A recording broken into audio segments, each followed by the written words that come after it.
Sunday ശാലോമിലേക്ക് സ്വാഗതം. ഞാൻ Jose John Mallikassery. ഗാസയിലെ മരണസംഖ്യ 58,000 കടന്നിരിക്കുന്നു എന്നുള്ളതാണ് ഇന്നത്തെ ഒരു പ്രധാന വാർത്ത. 2023 ഒക്ടോബർ 7 ഇസ്രായേൽ കടന്നുകയറി ഹമാസ് നടത്തിയ ആക്രമണത്തിന്റെ പ്രതികരണമായി ഇസ്രായേൽ തുടങ്ങിവെച്ച പ്രത്യാക്രമണത്തിൽ ഇതുവരെ മരിച്ചത് ഗവൺമെന്റ് കണക്ക് പ്രകാരം 58,000-ൽ ഏറെ ആളുകളാണ്. യഥാർത്ഥ മരണസംഖ്യ ഇതിനേക്കാൾ 20,000-ഓളം അധികം വരുമെന്നാണ് അനൌദ്യോഗിക ഏജൻസികൾ പറയുന്നത്. ഏകദേശം 1.5 ലക്ഷത്തിലധികം ആളുകൾക്ക് മുറിവേൽക്കുകയും ചെയ്തിട്ടുണ്ട്. ആകെ 20 ലക്ഷം ആളുകൾ പാർക്കുന്ന ഒരു പ്രദേശത്താണ് ഈ കാര്യം സംഭവിച്ചത് എന്നുള്ളത് ആ സംഭവത്തിന്റെ ഗൌരവത്തെ കൂടുതൽ എടുത്തു കാണിക്കുന്നു. ഇസ്രായേൽ ഭാഗത്തും ധാരാളം നഷ്ടങ്ങൾ ഉണ്ടായിട്ടുണ്ട്. അവരുടെ പട്ടാളക്കാരിൽ ഏകദേശം 450ഓളം പട്ടാളക്കാര് ഈ ഗാസ ഓപ്പറേഷന്റെ ഭാഗമായി മാത്രം മരണപ്പെട്ടിട്ടുണ്ട് എന്നുള്ളതും ഒരു വസ്തുതയാണ്. ഈ യുദ്ധം, ഗാസയിലെ ഈ പ്രശ്നം ഇപ്പോഴും സൊല്യൂഷൻ ഇല്ലാതെ തുടർന്നുകൊണ്ടിരിക്കുന്നു. ട്രംപ് പറയുന്നത് അടുത്ത ആഴ്ചയോടെ അദ്ദേഹത്തിന് ഇതിനൊരു സൊല്യൂഷൻ കണ്ടെത്താൻ സാധിക്കുമെന്നാണ്. അങ്ങനെ അദ്ദേഹത്തിന് സാധിക്കട്ടെ എന്ന് നമുക്ക് ആശംസിക്കാം. അതിനിടയിലൂടെ റഷ്യ ഇറാനോട് പറയുന്നുണ്ട് പീസ് ട്രീറ്റി ഒപ്പിടുക, ന്യൂക്ലിയർ വെപ്പൺസ് ഒരു കാലത്തും ഉണ്ടാക്കുകയില്ല എന്നുള്ള അമേരിക്കയുടെ നിർദ്ദേശത്തോട് 100% സമ്മതിച്ചുകൊണ്ട് പീസ് ട്രീറ്റിയിൽ ഒപ്പിടുവാൻ റഷ്യ ഇറാനെ അഡ്വൈസ് ചെയ്തു എന്നുള്ള വാർത്തയും പുറത്തു വന്നിട്ടുണ്ട്. അതായത് ഇറാന്റെ ഒരു ന്യൂക്ലിയർ വെപ്പണ് ലോകത്തിൽ ആരും പിന്തുണ നൽകുന്നില്ല എന്നുള്ളതിന്റെ വ്യക്തമായ സൂചനയാണിത്. കാരണം ഇറാനെ പോലത്തെ ഒരു ഇറസ്പോൺസിബിൾ നേഷൻ ഒരു ആറ്റമിക് വെപ്പൺ കയ്യിൽ വെക്കുന്നത് ലോകത്തിന്റെ തന്നെ സുരക്ഷയ്ക്ക് പ്രശ്നമാണ് എന്ന് തിരിച്ചറിയുന്നത് കൊണ്ടാണ് ഇറാന്റെ സുഹൃത്ത് എന്ന് പറയുന്ന റഷ്യ പോലും പറയുന്നത് വെപ്പൺ ഗ്രേഡ് യുറേനിയം ഉണ്ടാക്കുകയില്ല എന്നുള്ള ഒരു ഉറപ്പ് കൊടുത്തുകൊണ്ട് അമേരിക്കയുമായുള്ള പീസ് ട്രീറ്റിയിൽ ഒപ്പിടുക എന്ന് റഷ്യ ഇറാനെ അഡ്വൈസ് ചെയ്തിരിക്കുന്നു. അതിനിടയിലുള്ള പെഷേസ്കിയാന് യുദ്ധത്തിനിടയിൽ മുറിവ് പറ്റിയിരുന്നു എന്നുള്ള വാർത്തകളും പുറത്തു വരുന്നുണ്ട്. 12 ഡേ വാർ എന്ന് നമ്മൾ വിളിക്കുന്ന ജൂൺ 12 സ്റ്റാർട്ട് ചെയ്ത് ജൂൺ 23 അവസാനിച്ച ഇസ്രായേലിന്റെ ആക്രമണത്തിൽ പെഷേസ്കിയാൻ ഭൂമിക്കടിയിലുള്ള ഒരു ബങ്കറിൽ ക്യാബിനറ്റ് മീറ്റിംഗ് കൂടിക്കൊണ്ടിരുന്ന സമയത്ത് ആ ബങ്കറിന് 6 എക്സിറ്റുകളാണുള്ളത്. പുറത്തേക്ക് പോകാനുള്ള വഴികൾ 6 ആ 6 എക്സിറ്റുകളിലും ഒന്നിച്ചാക്രമണം ഉണ്ടാവുകയും ബങ്കറിൽ ആളുകൾ മരണപ്പെടുകയും ചെയ്തു. പക്ഷെ പെഷേസ്കിയാൻ അവിടെ മരണത്തിൽ നിന്ന് രക്ഷപ്പെട്ടു. അദ്ദേഹത്തിന്റെ കാലിന് മുറിവ് പറ്റി. വേറെ ഗൌരവതരമായ കാര്യങ്ങൾ ഉണ്ടായില്ല. അപ്പൊ അങ്ങനെ അദ്ദേഹം പുറത്തു വന്നു എന്നാണ് ഇറാൻ പറയുന്നത്. ഇസ്രായേൽ ഇതിനെ സംബന്ധിച്ച് പ്രതികരിച്ചിട്ടില്ല. പെഷേസ്കിയാനെ ഇസ്രായേൽ ടാർഗറ്റ് ചെയ്തിരുന്നോ ഇല്ലയോ എന്നുള്ള കാര്യം ഇസ്രായേലെ കൺഫേം ചെയ്തിട്ടില്ല. അതിനിടയിൽ ഏറ്റവും പ്രകോപനപരമായ ഒരു വീഡിയോ ഇറാനിൽ പ്രസിദ്ധീകരിക്കപ്പെട്ടിട്ടുണ്ട്. അത് മെഹദി മൊഹമ്മദി എന്ന് പറയുന്ന ഇറാനിയൻ പാർലമെന്റ് സ്പീക്കറുടെ പേര് മുഹമ്മദ് ബാഗർ ഗാലിബാഫ് എന്നാണ്. അദ്ദേഹത്തിന്റെ സെക്രട്ടറി ആയിട്ടുള്ള, അദ്ദേഹത്തിന്റെ അഡ്വൈസർ ആയിട്ടുള്ള മെഹദി മൊഹമ്മദി എന്ന ആളാണ് ഒരു വീഡിയോ റിലീസ് ചെയ്തിരിക്കുന്നത്. ആ വീഡിയോയിൽ കാണിക്കുന്നത് ഇസ്രായേലിന്റെ 2 സ്ഥലങ്ങളിൽ ന്യൂക്ലിയർ ബോംബ് വീഴുന്നതും അത് ഒരു അഗ്നിഗോളമായി പടർന്ന് ഉയരുന്നതും അങ്ങനെ ഇസ്രായേൽ കത്തിച്ചാമ്പലാകുന്നതുമാണ്. ഇത്തരം വീഡിയോസൊക്കെ സൃഷ്ടിക്കുന്നതിൽ ഇവർ വളരെ വിദഗ്ധരാണ്. പക്ഷേ ഈ വീഡിയോ അതിന്റെ ഇന്റൻഷനെ കാണിക്കുന്നു എന്നുള്ളതാണ്. ഇപ്പൊ B2 ബോംബർ തകർത്ത വീഡിയോയും F-35 നടത്തിയ വീഡിയോ, ഇതൊക്കെ ഇത്തരം ഈ ഇറാൻ ഇതിലെ ഒരു ഒരു ഒരു വലിയ ചാമ്പ്യനാണ് ഇത്തരം വീഡിയോസ് ക്രിയേറ്റ് ചെയ്യുന്നതിൽ. ആർട്ടിഫിഷ്യൽ ഇന്റലിജൻസ് ഉപയോഗിച്ചുകൊണ്ട് ഫേക്ക് വീഡിയോസ് ക്രിയേറ്റ് ചെയ്യുന്നതിൽ അവർ വിദഗ്ധരാണ്. പക്ഷേ ഈ ഒരു വീഡിയോയുടെ ഇമ്പാക്ട് അതല്ല. ഇസ്രായേലിനെ നശിപ്പിക്കണമെന്നുള്ള ഇറാന്റെ ആ ഒരു ത്വരയാണ്, ആ ഒരു ആർത്തിയാണ് ഇത് കാണിക്കുന്നത്. അപ്പൊ ഇത് ന്യൂക്ലിയർ ബോംബിട്ട് ഇസ്രായേലിനെ തകർത്ത് കളയും. അപ്പൊ ഇവര് ന്യൂക്ലിയർ ബോംബ് ഉണ്ടാക്കാൻ ശ്രമിച്ചിരുന്നു എന്നുള്ളത് ഒരു മിഥ്യാധാരണയാണ്, ഒരു തെറ്റായ കഥയാണ് എന്ന് പലരും പറയുന്നുണ്ട്.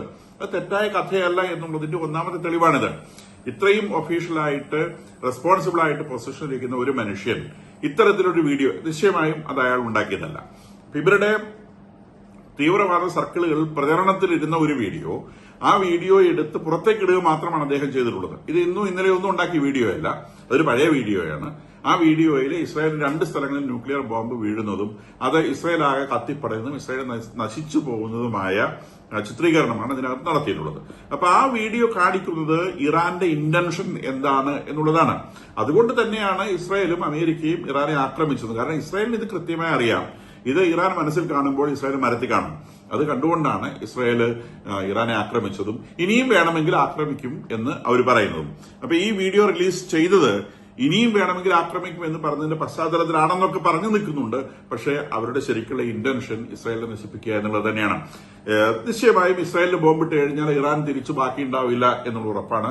പക്ഷെ എന്തുതരം ആത്മഹത്യ ചെയ്തും ഇസ്രായേലിനെ നശിപ്പിച്ചേ അടങ്ങൂ എന്നുള്ള കഠിനമായ വാശി അത് അവരുടെ മതവിശ്വാസവുമായി ചേർത്ത് നിർത്തിക്കൊണ്ട്, അവരുടെ ദൈവവിശ്വാസവുമായി ചേർത്ത് നിർത്തിക്കൊണ്ട്, സ്വർഗത്തിൽ അവർക്ക് ലഭിക്കേണ്ട പ്രതിഫലങ്ങളുമായി ചേർത്ത് നിർത്തിക്കൊണ്ട് തലയ്ക്കകത്ത് അടിച്ചു കയറ്റിയ ഒരു സംഗതി. താൻ മരിച്ചാലും, തന്റെ തലമുറകൾ നഷ്ടപ്പെട്ടാലും, തന്റെ രാജ്യം തന്നെ ഇല്ലാതായാലും ഇസ്രായേലിനെ കൊല്ലാതെ തങ്ങൾക്ക് ഈ ഭൂമി മാഞ്ഞു പോകാനാവില്ല എന്നുള്ള കഠിനമായ ചിന്ത. ആ ചിന്തയുടെ ഒരു ബഹിർസ്ഫുരണമാണ് ഇത് കാണുന്നത്. വാസ്തവത്തിൽ ഈ 1948 ഇസ്രായേൽ എന്ന് പറഞ്ഞൊരു രാജ്യം ഫോം ചെയ്ത സമയത്ത് അറബ് രാജ്യങ്ങൾ ഇസ്രായേലിനെ ആക്രമിച്ചതിൽ ഒരു അസ്വാഭാവികത പറയാനില്ല. കാരണം കുറെ രാജ്യങ്ങളുടെ ഇടയിൽ പെട്ടെന്ന് ഒരെണ്ണം വന്ന് കയറുമ്പോൾ, ഏത് കാട്ടിലാണെങ്കിലും ആ കാട്ടിൽ വാഴുന്ന സിംഹത്തിനിടയിൽ പുതിയ സിംഹം വരുമ്പം അവിടെയുള്ള സിംഹങ്ങളെല്ലാം കൂടെ ആക്രമിക്കും. അത് വളരെ നാച്ചുറൽ ആയിട്ടൊരു സംഗതിയാണ്. അപ്പൊ 1948 ഇസ്രായേൽ എന്ന് പറയുന്ന ഒരു രാജ്യം രൂപീകരിക്കപ്പെട്ടപ്പോൾ അറബ് നാഷൻസിന്റെ പ്രതികരണം എന്ന് പറയുന്നത് അത് സ്വാഭാവിക പ്രതികരണമാണ്. ഇവിടെ എങ്ങനെ പെട്ടെന്ന് ഒരു രാജ്യം ഇങ്ങനെ പൊട്ടിമുളച്ചു വരുന്നു, അതും തങ്ങളുടെ മതപരമായ ശത്രുതയുള്ള ഒരു വിഭാഗത്തിന് രാജ്യം പൊട്ടിമുളച്ചു വരുന്നു, അതിനെ തങ്ങൾ എങ്ങനെ സഹിക്കും? അത് തങ്ങളുടെ അഭിമാനത്തോടുള്ള ചോദ്യമാണ്. അങ്ങനെയാണ് 48 യുദ്ധം ഉണ്ടാവുന്നത്. ആ യുദ്ധം ഒത്തുതീർത്ത് കഴിഞ്ഞപ്പം എങ്ങനെയും തിരിച്ചടിക്കണം എന്നുള്ള ആ ഒരു ഗ്രഡ്ജ്, ഇതൊക്കെ തീർത്തും സ്വാഭാവികമായ സംഗതിയാണ്. അത് പിന്നീട് സുയേസ് യുദ്ധത്തിലേക്കും അത് കഴിഞ്ഞ് 67 യുദ്ധത്തിലേക്കും അവസാനം യോം കിപ്പോർ വാറിലേക്ക് എത്തുന്നു. അപ്പൊ ഇത് ഈ ഓരോ നാളുകൾ കഴിയും തോറും ഈ വാശി ഇങ്ങനെ കുറഞ്ഞു വന്ന് യോം കിപ്പോർ വാറോടെ ഈ വാശി അവസാനിച്ചു പോകുന്നതാണ് നമ്മൾ കണ്ടത്. അങ്ങനെയാണ് ഈജിപ്ത് ഇസ്രായേലിനെ അംഗീകരിക്കുന്നത്, പിന്നീട് ജോർദാൻ ഇസ്രായേലിനെ അംഗീകരിക്കുന്നത്. അപ്പൊ ആ വാശി അവിടെ തീർന്നു. അപ്പൊ സ്വാഭാവികമായി ഉണ്ടായിരുന്ന ഒരു വാശി, നാച്ചുറലായിട്ട് നമുക്ക് മനസ്സിലാക്കാൻ പറ്റുന്ന ഒരു വാശി, അത് വളർന്നു വന്ന് അവസാനം അവർക്ക് പ്രതികരിക്കാൻ ഇസ്രായേലിന്റെ ശക്തിക്ക് ഇതിനകത്ത് വലിയൊരു കാര്യമുണ്ട്. അവർ കീഴടങ്ങിപ്പോയിരുന്ന തീർന്നു പോയനെ. അവർ അതിശക്തന്മാരാണെന്ന് തിരിച്ചറിയുമ്പോൾ എപ്പോഴും അങ്ങനെ തന്നെയാണല്ലോ. നമ്മളൊരാൾ തല്ലുകൂടുന്ന സമയത്ത് നല്ലത് തിരിച്ചു കിട്ടിക്കഴിഞ്ഞാൽ, എഴുന്നേക്കാൻ പറ്റാതെ തിരിച്ചു കിട്ടിക്കഴിഞ്ഞാൽ എന്നാ ക്ഷമിച്ചേക്കാം, ക്ഷമ ആട്ടും സൂപ്പിന് ഫലം ചെയ്യുന്നതാണല്ലോ പറയുന്നത്. അപ്പൊ ആ ആട്ടുസൂപ്പ് കഴിച്ച് തൽക്കാലം ഈ പരിപാടി അവസാനിപ്പിച്ചേക്കാം എന്നുള്ളൊരു മാനസികാവസ്ഥയിലേക്ക് അറബ് രാജ്യങ്ങൾക്ക് എത്താൻ സാധിക്കുകയും അവരതിൽ നിന്ന് പിന്തിരിയുകയും ചെയ്തു. അതിന് ആ ഒരു കാലഘട്ടത്തിലാണ് യാസർ റാഫത്ത് എന്ന് പറയുന്ന ഒരാൾ ഭീകരപ്രവർത്തനമായി മുന്നോട്ട് വരുന്നത്.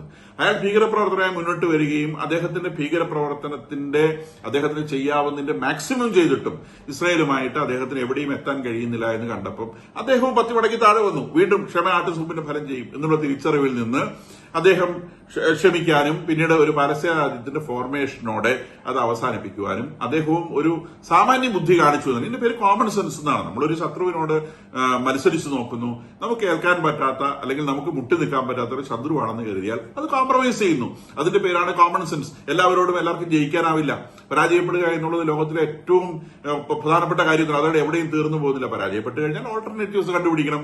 അപ്പൊ അതിനുള്ള ഒരു ഓൾട്ടർനേറ്റീവാണ് സമാധാനത്തിൽ കഴിഞ്ഞു പോവുക എന്നുള്ളത്. ഇസ്രായേലിനെ പരാജയപ്പെടുത്താനാവില്ല എന്ന് തിരിച്ചറിഞ്ഞോടെ ഇവരെല്ലാവരും ഓൾട്ടർനേറ്റീവ്സ് കണ്ടുപിടിക്കുകയും സമാധാനത്തിൽ കഴിഞ്ഞു പോകാൻ ശ്രമിക്കുകയും ചെയ്തു. നേരെ മറിച്ച് ഇറാൻ എന്താ ചെയ്തത്? ഇവരെല്ലാവരും സമാധാനത്തിലേക്ക് എത്തിയപ്പം ഇറാൻ അവിടെ വിദ്വേഷത്തിന്റെ വിത്ത് വിളയ്ക്കുന്ന ഒരു പിശാചായി മാറുകയാണ് ചെയ്തത്. ഒരു പിശാച്, a devil that deposit the seed of hatred. ഈ വിദ്വേഷത്തിന്റെ ഹിസ്ബുള്ള എന്ന് പറയുന്ന ഒരു ബ്രാഞ്ചിനെ ഇസ്രായേലിനെ നശിപ്പിക്കാൻ വേണ്ടി മാത്രം വളർത്തിക്കൊണ്ടുവരുന്നു. ആ ഹിസ്ബുള്ള വന്നിട്ട് ഇവിടെ ഹമാസിനെ ഉണ്ടാക്കുന്നു. വീണ്ടും വിദ്വേഷം, വൈരാഗ്യം, ഇസ്രായേലിനെ നശിപ്പിക്കണമെന്നുള്ള ആ ഒരു ചിന്ത വളർത്തി വരുന്ന ഒരു സമൂഹം ലോകത്തിൽ ബാക്കിയാവുന്നു. ആ സമൂഹം ഇപ്പൊ ഇറാനിലാണുള്ളത്. വേറെ ഉള്ള ഇസ്ലാമിക രാജ്യങ്ങളിലെല്ലാം ആ സമൂഹം അവസാനിച്ചു പോയി. ഇസ്രായേലിന് സ്വാഭാവികമായ ഒരു അസൂയ ഒരുപക്ഷെ മുസ്ലിം ലോകത്തിൽ നിലനിൽക്കുന്നുണ്ടാവാം. പക്ഷെ അതൊന്നും ഒരിക്കലും ഇസ്രായേലിനെ ആക്രമിച്ച് ഇതുപോലെ കത്തിച്ചു തീർക്കണം എന്നുള്ളൊരു വൈരാഗ്യത്തിലേക്കൊന്നും എത്തുന്ന ഒരു സംഗതിയല്ല. അപ്പൊ ആ ഒരു വൈരാഗ്യം ഇറാനിൽ നിലനിർത്തിയത് ഇറാനിലെ മതഭരണകൂടമാണ്. അപ്പൊ ഈ ഡബിളിഷ് ആയിട്ടുള്ള ഈ തോട്ടിന്റെ ഭാഗമായിട്ടാണ് ഇവരെ ഇസ്രായേലിനെ ആക്രമിക്കുകയും ഇപ്പോഴും ആക്രമിച്ചുകൊണ്ടിരിക്കുകയും അമ്പയെ പരാജയപ്പെട്ടു പോയിട്ടും ഒരു കോമൺ സെൻസ് ഉപയോഗിച്ച് ഒരു കോംപ്രമൈസിന്റെ ഭാഷയിലേക്ക് ഇവർക്ക് വരാൻ സാധിക്കാതെ പോവുകയും ചെയ്യുന്നത് ഇവരിൽ ഈ ഡബിളിഷ് ആയിട്ടുള്ള തോട്ട്സ് ഉള്ളത് കൊണ്ടാണ്, ഡബിളിഷ് ആയിട്ടുള്ള ഇൻഫ്ലുവൻസ് ഉള്ളത് കൊണ്ടാണ്. അപ്പൊ ഇപ്പോഴെങ്കിലും സമാധാനത്തിന്റെ മാർഗത്തിലൂടെ കരഞ്ഞ് ഈ പ്രശ്നങ്ങൾ അവസാനിപ്പിച്ച് തങ്ങളുടെ രാജ്യത്തെ, ഇറാൻ എന്ന രാജ്യത്തെ വളർച്ചയിലേക്ക് നയിക്കാം എന്നൊരു ചിന്ത അവർക്ക് ഒരിക്കലും ഉണ്ടാവുന്നില്ല. ലോകത്തിലെ മൊത്തം ഓയിൽ ഡെപ്പോസിറ്റിന്റെ 10% കയ്യിലുള്ളത് ഇറാന്റെ കയ്യിലാണ്. അത്രത്തോളം റിച്ച് ആയിട്ടുള്ള സമ്പന്നമായിട്ടുള്ള ഒരു രാജ്യമാണിത്. അതിന്റെ മേലെയുള്ള എല്ലാ നിയന്ത്രണങ്ങളും എടുത്തു കളഞ്ഞാൽ ഇതിന് വളരെ പെട്ടെന്ന് വളർന്നു വരാൻ സാധിക്കും. അപ്പൊ ഇതിങ്ങനെ ചവിട്ടി ഒതുക്കി വെച്ച് ഈ 10% കിട്ടുന്ന 10% വരുന്ന ഓയില് ഏറ്റവും വില കുറച്ച് ചൈനയ്ക്ക് വിറ്റ്, കുറച്ചൊക്കെ ഇന്ത്യക്ക് വിറ്റ്, ഇങ്ങനെ ഉണ്ടാക്കുന്ന ഈ പണം മുഴുവൻ കൊടുത്ത് ഇവരെന്താ ചെയ്തുകൊണ്ടിരുന്നത്? ഇവർ ചെയ്തുകൊണ്ടിരുന്ന ഹമാസിനെ പോറ്റുന്നു, ഹിസ്ബുള്ളയെ പോറ്റുന്നു, ഹൂത്തിയെ പോറ്റുന്നു, പിന്നെ ബാക്കിയുള്ള പൈസ അവിടെ കുറച്ച് മിസൈൽ ഉണ്ടാക്കി വെക്കുന്നു.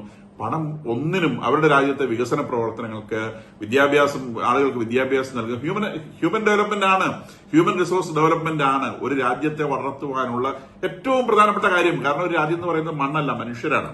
അപ്പൊ അതിനകത്തുള്ള ഹ്യൂമൻ റിസോഴ്സിനെ പരമാവധി വളർത്തിക്കൊണ്ടുവരിക എന്നുള്ളതാണ് ഒരു ഭരണകൂടത്തിന്റെ പ്രാഥമികമായ ചുമതല. ഹ്യൂമൻ റിസോഴ്സ് ഡെവലപ്മെന്റിൽ വിദ്യാഭ്യാസമാണ് ആദ്യം വരിക, ആരോഗ്യം വരും, അതുപോലെ തന്നെ ഇമ്പോർട്ടന്റ് ആയിട്ട്. അപ്പൊ ഈ മേഖലകളിൽ ഒന്നും പണം ചെലവാക്കാതെ പണം മുഴുവൻ ഈ ഇസ്രായേലിനോടുള്ള വിദ്വേഷം, ജൂതന്മാരോടുള്ള വിദ്വേഷം തീർക്കാൻ വേണ്ടി, വൈരാഗ്യം എങ്ങനെയെങ്കിലും ആ വൈരാഗ്യത്തിന് ഒരു പൂർത്തീകരണം ഉണ്ടാക്കാൻ വേണ്ടി ജൂതനെ ഭൂമുഖത്ത് ഉന്മൂലനം ചെയ്യുക എന്നൊരു ലക്ഷ്യത്തോടെ ഒരു രാജ്യത്തിന്റെ സാമ്പത്തിക റിസോഴ്സ് മുഴുവൻ ഉപയോഗിച്ചതിന്റെ പ്രതിഫലനമാണ് ഇന്ന് ഇറാൻ തകർന്നു കിടക്കുന്ന ലോകത്തിലെ ഏറ്റവും വില കുറഞ്ഞ കറൻസി ഇറാന്റെ കറൻസിയാണ്. അത്രയും ആ ഒരു തലത്തിലേക്ക് ഇറാൻ താഴ്ന്നു കിടക്കുന്നതിന്റെ അടിസ്ഥാന കാരണം ഈ ജൂതനോടുള്ള വൈരാഗ്യമാണ്. ഇവനെ എങ്ങനെയാണ് തീർത്താൽ മാത്രമേ എനിക്ക് സമാധാനമുള്ളൂ. അപ്പൊ ഇപ്പോഴും ഇവർ ഈ പരിക്കേറ്റിട്ടും ഈ ജൂതനെ കൊല്ലണം എന്ന ഒരു ചിന്ത മാത്രമാണ് ഇവരെ നയിച്ചുകൊണ്ടിരിക്കുന്നത്. വാസ്തവത്തിൽ ഇവരെ അമേരിക്കയും ഇസ്രായേലും ആക്രമിച്ചപ്പോൾ ആരെങ്കിലും എണീറ്റ് നിന്ന് ഇവരെ ആക്രമിച്ചത് തെറ്റായി പോയി എന്ന് പറഞ്ഞു. പാകിസ്ഥാൻ അങ്ങനെ പറയാനൊരു ശ്രമം നടത്തിയിരുന്നു. ഇസ്രായേൽ അമേരിക്ക കണ്ണുരുട്ടി അവിടെ ഇരിടാന്ന് പറഞ്ഞപ്പോൾ വായും പൂട്ടി അവിടെ അടങ്ങിയിരുന്നു. റഷ്യ മിണ്ടിയോ? ചൈന മിണ്ടിയോ? ആരും മിണ്ടിയില്ല. 12 ദിവസം അടിയോടടിയായിരുന്നു. കൊണ്ടയടി മുഴുവൻ ഇറാനിട്ട് കിട്ടി. ഒരാൾ പോലും കൂടെ ഉണ്ടായിരുന്നില്ല. കാരണം അമേരിക്ക എന്ന് പറയുന്ന ആ ശക്തി അത്രത്തോളം പവർഫുൾ ആണെന്ന് ലോകം അംഗീകരിച്ച ശക്തിയാണ്. അതിന് നേരെ നിവർന്ന് സംസാരിക്കാൻ ആർക്കും കഴിയുകയില്ല എന്ന് തെളിയിച്ച ഒരു യുദ്ധം കൂടിയാണ് ഈ യുദ്ധം എന്ന് മനസ്സിലാക്കണം.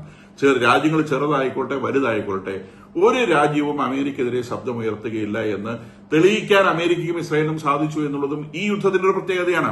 മിഡിൽ ഈസ്റ്റിലെ ഏറ്റവും വലിയ ശക്തിയായി ഇസ്രായേൽ ഉയർന്നു എന്നുള്ളത് മാത്രമല്ല, ചോദ്യം ചെയ്യപ്പെടാനാവാത്ത ശക്തിയാണ് അമേരിക്ക എന്നുള്ള ഒരു കാര്യം കൂടി, റഷ്യ എത്രത്തോളം വീക്കാണ് എന്ന് തെളിയിക്കാനുള്ള ഒരു അവസരം കൂടി, ചൈന മാളത്തിൽ ഒളിക്കുന്ന ആവശ്യം വരുമ്പോൾ സുഹൃത്തുക്കളെ ഉപേക്ഷിച്ച് ഓടുന്ന ഒരാളാണെന്ന് തെളിയിക്കാൻ കൂടി ഒക്കെ ഈ 12 ദിവസത്തെ യുദ്ധത്തിന് സാധിച്ചു എന്നുള്ളത് ഒരു ചെറിയ കാര്യമല്ല. ലോകത്തിന് പുതിയ തിരിച്ചറിവുകളാണ് വന്നിട്ടുള്ളത്. കൂടാതെ നമ്മൾ കഴിഞ്ഞ ദിവസത്തെ വീഡിയോയിൽ പറയുകയുണ്ടായി, ഹമാസിനെ ആക്രമിച്ചുകൊണ്ടൊന്നും നെതന്യാഹുവിന്റെ ജനപ്രീതി ഇസ്രായേൽ ഉയർന്നിട്ടുണ്ടായിരുന്നില്ല. പക്ഷെ ഹിസ്ബുള്ളയെ ആക്രമിക്കാൻ തുടങ്ങിയത് മുതൽ അദ്ദേഹത്തിന്റെ ജനപ്രീതി വളർന്ന് ഇറാനെ ആക്രമിച്ചതോടെ അത് പരമകാഷ്ഠയിലെത്തുകയും ഒരു കൊച്ചു കക്ഷിയായിരുന്ന നെതന്യാഹുവിന്റെ പാർട്ടിക്ക് ഇന്ന് വേണമെങ്കിൽ ഇസ്രായേലിൽ ഒറ്റയ്ക്ക് മത്സരിച്ച് ഭൂരിപക്ഷം നേടാൻ സാധിക്കുന്ന അവസ്ഥയിലേക്ക് എത്തുകയും ചെയ്തു. ഇന്നിപ്പോൾ ഇലക്ഷൻ പ്രഖ്യാപിച്ചാൽ നെതന്യാഹുവിന്റെ പാർട്ടിക്ക് അതൊരു കൊച്ചു കക്ഷിയായിരുന്നു, ഒറ്റയ്ക്ക് പാർലമെന്റിൽ ഭൂരിപക്ഷം കിട്ടുന്ന സാഹചര്യമാണ് നിലവിലുള്ളത് എന്ന അഭിപ്രായ സർവേകൾ കാണിക്കുന്നു. അപ്പൊ ഇവിടെ ഈ അറബ് രാജ്യങ്ങളും ഭീകരരും കൂടി വളർത്തി ഇസ്രായേലിനെ മാത്രമല്ല നെതന്യാഹുവിനെ കൂടിയാണ് വളർത്തിക്കൊണ്ടുവന്നത്. അദ്ദേഹത്തെ പ്രതി ഒരു നേതാവ് ഇപ്പോൾ അവർക്ക് ആവശ്യമാണ്. കാരണം ഇറാൻ ഇപ്പോഴും സ്വപ്നം കാണുന്നത് എങ്ങനെയെങ്കിലും ന്യൂക്ലിയർ ബോംബ് ഉണ്ടാക്കി ഇസ്രായേലിന്റെ തലയെ കൊണ്ടിടണമെന്നാണ്. ഇസ്രായേലിന്റെ കയ്യിൽ ന്യൂക്ലിയർ ബോംബ് ഉണ്ട് എന്നുള്ളത് എല്ലാവർക്കും അറിയുന്ന കാര്യമാണ്. പക്ഷെ ഒരിക്കൽ പോലും ഒരു ന്യൂക്ലിയർ ഭീഷണി, ഒരു ആറ്റോമിക് ബോംബ് ഉപയോഗിച്ച് നിങ്ങളെ തകർത്ത് കളയുമെന്നൊരു ഭീഷണി ഒരു പ്രാവശ്യം ഇസ്രായേലിന്റെ ഭാഗത്ത് ഉണ്ടായിട്ടുണ്ടോ? ഒരിക്കലും ഉണ്ടായിട്ടില്ല. അതിനെയാണ് നമ്മൾ ഉത്തരവാദിത്തമുള്ള ന്യൂക്ലിയർ പവേഴ്സ് എന്ന് പറയുന്നത്. ഇന്ത്യ ഒരിക്കലും ന്യൂക്ലിയർ ആയുധമെടുത്ത് പാകിസ്ഥാന്റെ തലയെ കൊണ്ടിടുന്ന ഇന്ത്യ ഭീഷണിപ്പെടുത്തിയിട്ടില്ല. പാകിസ്ഥാൻ പലവട്ടം പാകിസ്ഥാന്റെ എല്ലാത്തരം നേതാക്കന്മാരും പറഞ്ഞു ഇന്ത്യയിൽ ആറ്റം ബോംബ് പ്രയോഗിക്കും. സഹി കെട്ടപ്പോൾ മാത്രം നമ്മുടെ പ്രധാനമന്ത്രി പറഞ്ഞു നമ്മളിവിടെ ന്യൂക്ലിയർ ബോംബ് ഉണ്ടാക്കി വെച്ചിട്ടുള്ളത് ദീപാവലിക്ക് പടക്കം പൊട്ടിക്കാനല്ല എന്ന് പറഞ്ഞു. ആക്രമിക്കുമെന്ന് അപ്പോഴും അദ്ദേഹം പറഞ്ഞില്ല. പക്ഷേ ഇവരുടെ നാട്ടിലുള്ള മറ്റേ പ്രതിപക്ഷത്തിരിക്കുന്ന കൂട്ടോ ആയിക്കോട്ടെ, ഭരണപക്ഷത്തിരിക്കുന്ന ആളുകളായിക്കോട്ടെ, പ്രധാനമന്ത്രി ആയിക്കോട്ടെ, ഓരോരുത്തരും രാവിലെ എഴുന്നേക്കും തന്നെ ഇന്ത്യയുടെ തലയിൽ ബോംബിടുന്ന് പറയാൻ വേണ്ടിയിട്ടാണ്. ഇതേ സ്ഥിതിയാണ് ഇറാനെ സംബന്ധിച്ചും. ഇസ്രായേലിനെ എങ്ങനെയെങ്കിലും തകർക്കാൻ ഒരു ബോംബ് കൈ കിട്ടിയാൽ അവർ ആറ്റമിക് എക്സ്പ്ലോഷൻ നടത്തുന്നതിന് പകരം നേരെ ഇസ്രായേലിന്റെ തലയെ കൊണ്ടിട്ടത് പരീക്ഷിക്കുമെന്നാണ് തോന്നുന്നത്. അത്തരത്തിലുള്ള ഒരു മാനസികാവസ്ഥയുമായി നിൽക്കുന്ന വളരെ ഡെവലിഷ് ആയിട്ടുള്ള ഒരു നേഷനാണ് ഇറാൻ. ഇനിയും അവര് മിക്കവാറും ഇസ്രായേലിന്റെയും അമേരിക്കയുടെയും ബോംബിംഗ് വാങ്ങിക്കെട്ടാനാണ് സാധ്യത എന്നാണ് തോന്നുന്നത്.